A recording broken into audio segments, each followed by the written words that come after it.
આજ તો ઘૂસા ભાઈના અમે બે જમાઈએ પહેરી લીધા હતા કુર્તા.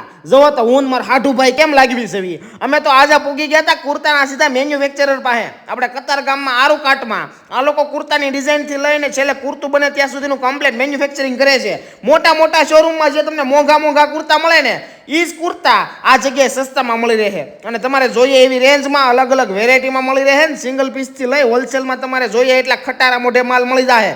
એટલે ઓનલાઈનના ધંધાવાળા મિત્રો હોય કે નાની મોટી શોપવાળા બધાને હોલસેલમાં માલ મળી જાય. અને આ જગ્યાએ કુર્તા અને કુર્તા ચોલીનો કોમ્બો કે જે પહેરી બે જણા જગજગારા મારશો એવો કોમ્બો પણ મળી જાય છે. બાકી કુર્તાના કાપડ પણ તમારે જોતા હોય તો તમને હોલસેલમાં મળી જાય. અને તમારા કોઈ પ્રસંગમાં જો તમે 30 થી વધારે કુર્તાનો ઓર્ડર આપો તો એક હરખા તમે કયો એ ડિઝાઇનમાં કસ્ટમાઇઝ પણ કરી આપે છે. અને આપણી રીલ જોઈને 5 જણાને શેર કરી અને 30 મે સુધી કુર્તાની ખરીદી કરશો એટલે તમને પાયજામો પણ ફ્રી મળી જવાનો છે. એટલે સસ્તામાં સારા કુર્તા લેવા પૂગી જાયજો આરુકાટમાં.